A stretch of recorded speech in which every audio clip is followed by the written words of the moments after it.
Hi everybody, welcome back to our channel. Today we are doing our end of year 2021 faves and flops.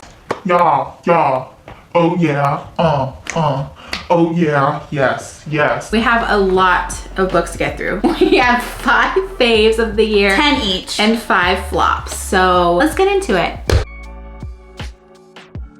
Sabryn's gonna start us off because I gotta get my thoughts together. Ding dong. Ding This dong. is the worst. I don't want to be mean, but I'm gonna be mean. It's called BookTea. Yes. So there will be the tea. The Siren Here's the by tea. Kiera. The Siren by Kiera Cass. We didn't do our tea. I swear. The tea we're drinking is London Fog. We both have the same tea. If you don't know what a London Fog is, it's Earl Grey tea, steamed milk, and vanilla syrup. You freaking arm moved. It's vanilla syrup. We're a hot mess today. I can already tell that we're not gonna be able to get through this because We are. Now, how do I explain this? This is about clearly sirens. It's kind of like the Little Mermaid story. She meets a human, really starts liking him. This is Kiera Cass's first novel she wrote, but everybody wanted her to actually publish it. She hadn't published it. The writing, it was too kiddish for me. The way everything fell into place, it wasn't smooth. See, I don't even have words to explain. I just did not like this. The ending was not satisfactory. I just was wondering what's going on. Why are these certain things happening? Was that just replaying through your head when you were reading? Yeah. One thing would happen, and I'd be like, hi,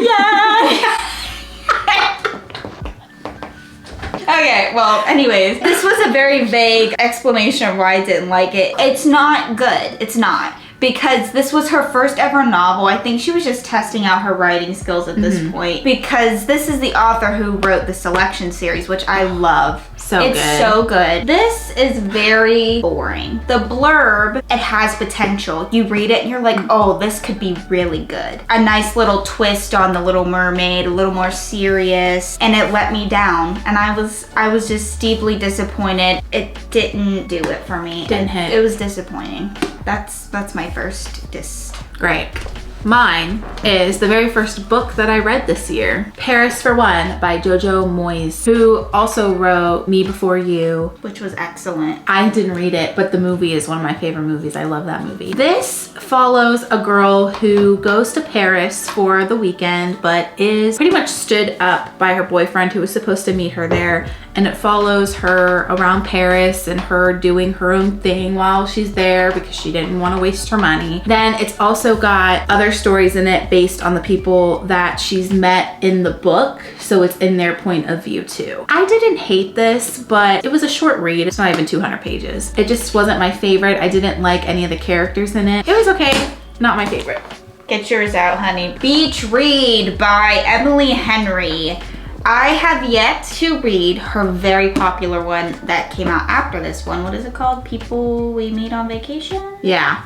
Yes. Yeah, we talked about that in our Everybody book haul. has such good things to say about it. I hope it doesn't disappoint me like this book has. Okay, it wasn't terrible, but the main character was highly annoying to me. Oh my goodness. She was, for being 30 something. Oh boy. I understand, but just because you're 30 doesn't mean you have to be this mature person, but she was over the top. She had a mind of a 20-year-old. I would have liked this book better if it was in the love interest point of view. Gus.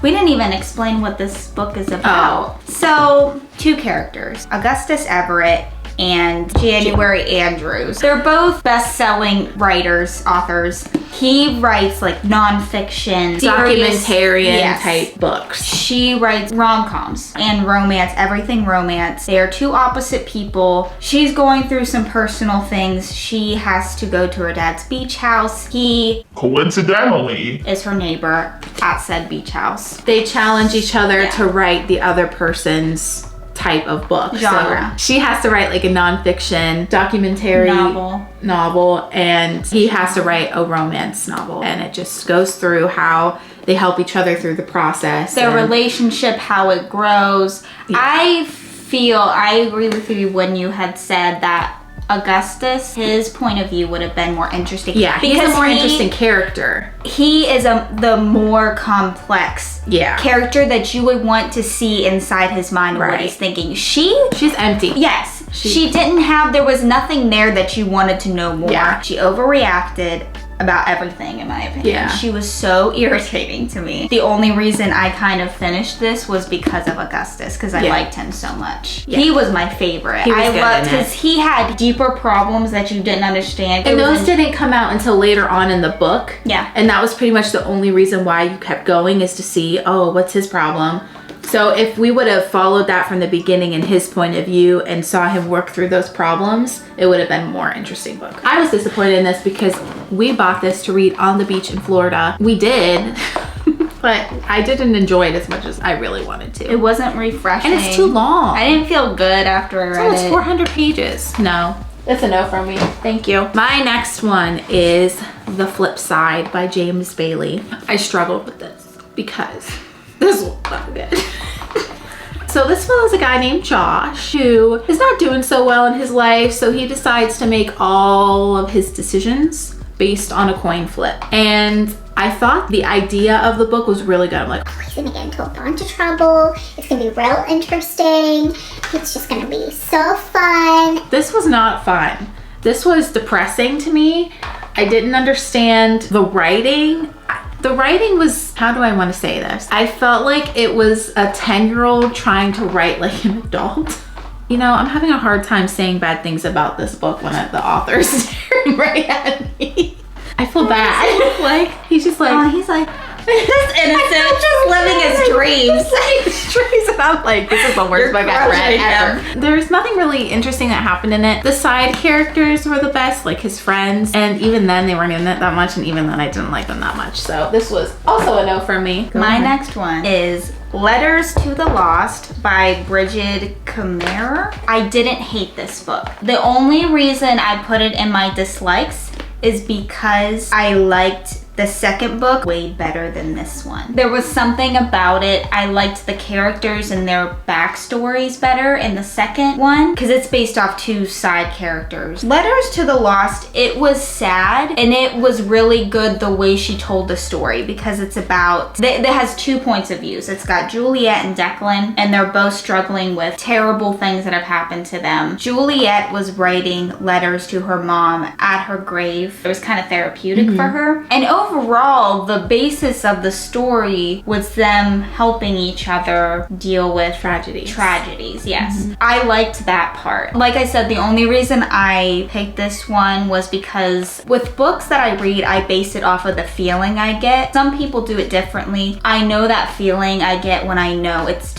it. Like, it's a good book. I like it. I didn't feel that way with this one, more so with the second book. So the rest of my flops are on my tablet. I'm gonna go first with Again by E. Lockhart. Can everyone see it? E. Lockhart is who wrote We Were Liars. I have not read that book yet, but this book, I will tell you why I know I didn't like it. I read this a few months ago. I really can't remember what it was about. The reason I didn't like it is because 1, nothing was resolved at the end. 2, none of the characters were likable, and the girl who point of view it was in, I did not know what was going on. Like, she was all over the place and her thinking, and I think that the writing was intentional in that way because she did struggle with some things. It was all over the place. It wasn't structured very well. So I'm curious to see how We Were Liars stands up to this. It was kind of a waste of time. Yeah, my next book. Let's do it, Summer.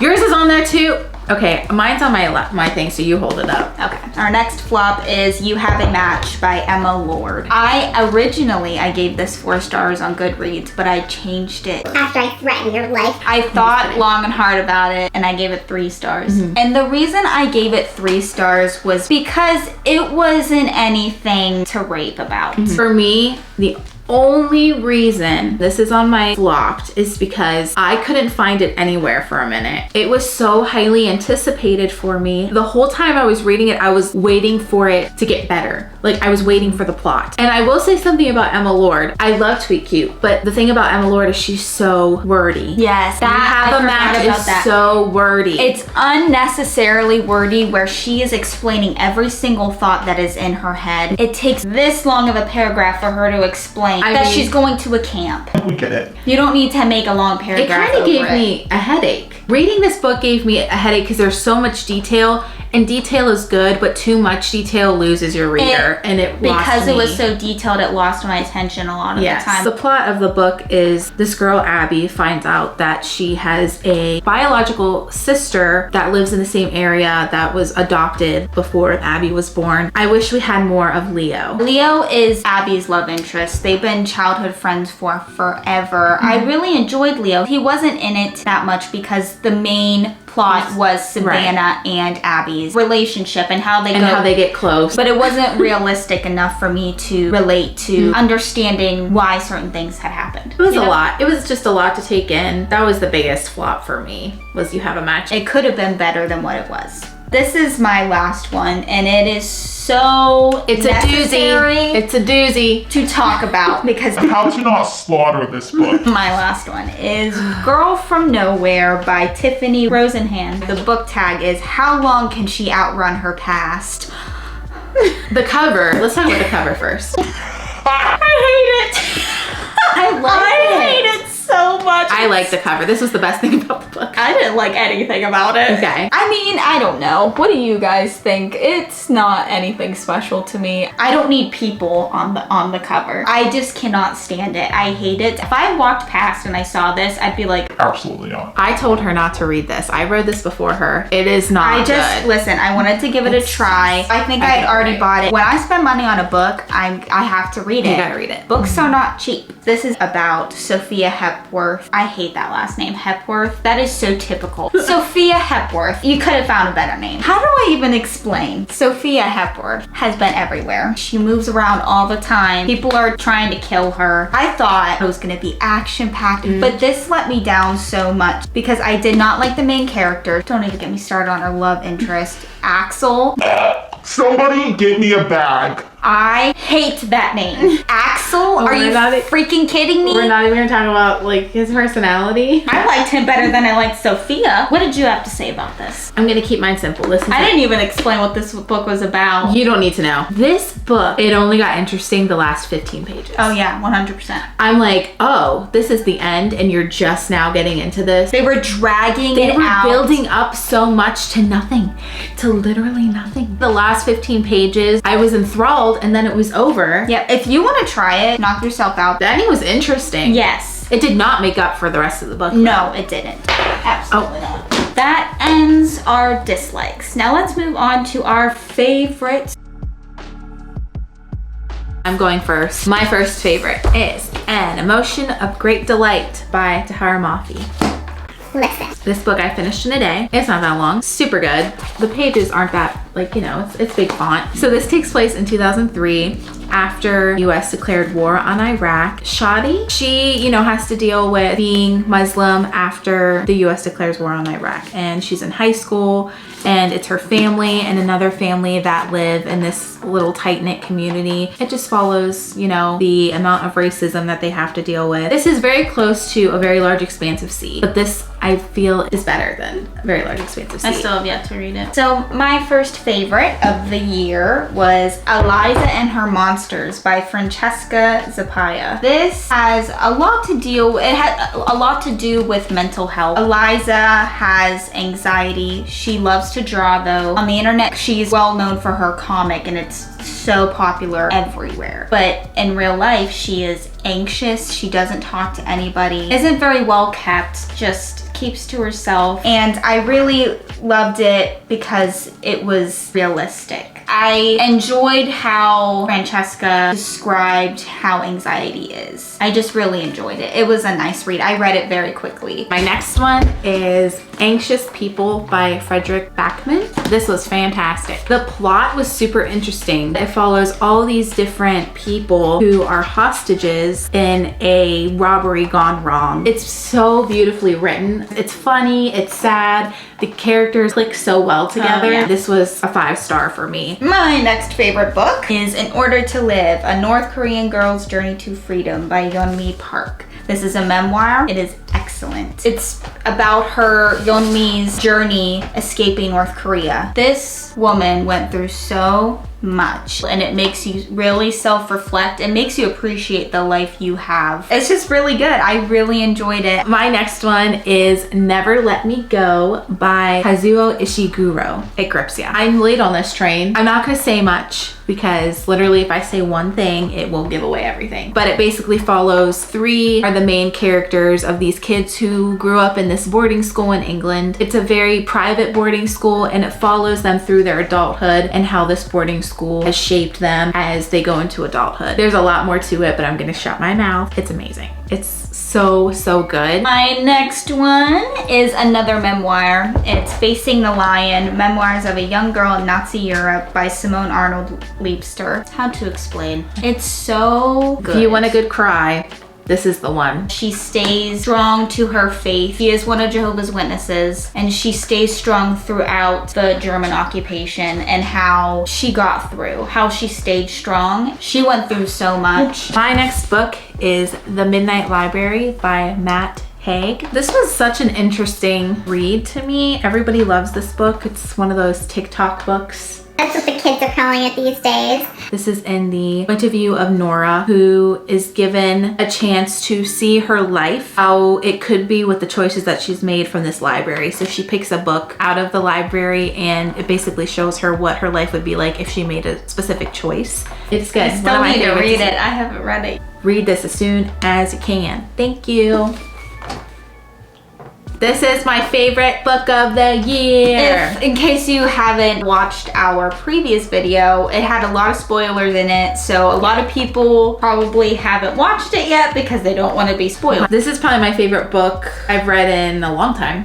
Eleanor Oliphant is Completely Fine by Gail Honeyman. It's excellent. If you didn't watch the video, this follows Eleanor Oliphant. She struggles with social skills and mental health. If you need a good cry, if you need a good laugh, if you need just to feel something, This is it, man. this is the book for you.